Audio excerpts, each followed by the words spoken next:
G'day guys, Rich from Bushlaw Australia again. Look, a lot of guys who attend our courses really get interested in the basics that I carry in my equipment. I work on a very ultralight sort of equipment configuration. I don't carry much, I don't carry anything superfluous. And one of the things that attracts a lot of attention is the way I make hot water.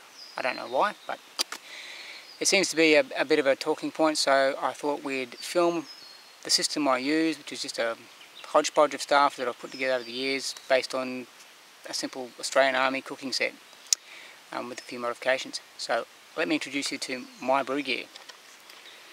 So let me orientate the camera for you, and I'll get this set up so that you can see what I'm doing. So that before you now is basically my brew gear. So it consists, first off, everything's metal. Everything's always got to be metal because then you've got redundancy in your systems. So if I need to boil water in an emergency situation, I still have a metal water bottle. I don't use the Army plastic water bottles anymore. They're bad karma. My cooking equipment is all basically contained in that bag. The bag's purely there to keep it all together and to stop it rattling, because it's a hang-up from being in the military. So the cooking system itself consists of a simple Trangia white fuel burner, which is available from any sort of camping store. I just use methylated spirits because, again, methylated spirits is a multi-purpose fuel in the field. I don't use solid fuel hexamine tablets anymore. I find A, the smell is repulsive, and B, hard to get hold of if you're sort of in a bit of a remote area. You can usually buy or procure methylated spirits on your travels around the world, certainly around Australia. So that's the cooking system. That's the heart of the system. I have a simple fire lighting and tinder set here, which is just cotton wool and tinder. This is how I do all my fire lighting in the field.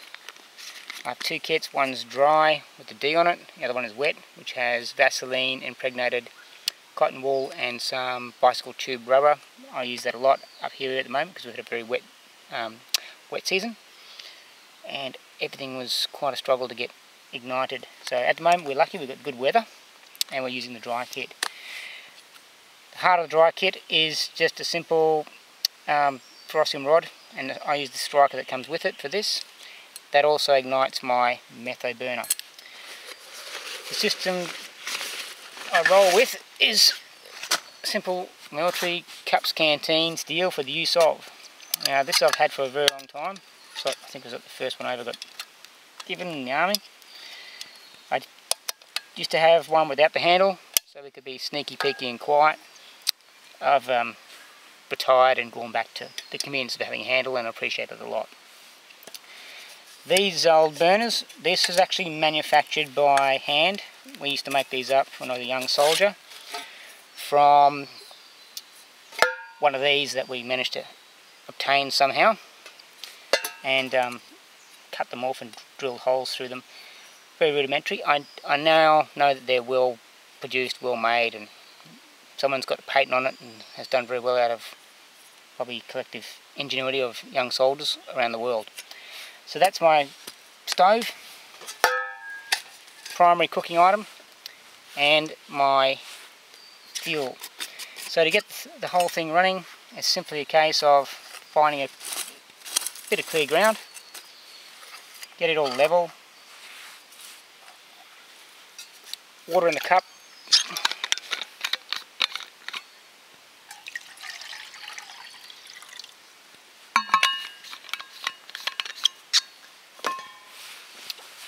I use a ferrocium rod to light the burner so I don't have to worry about matches. Place the stove on,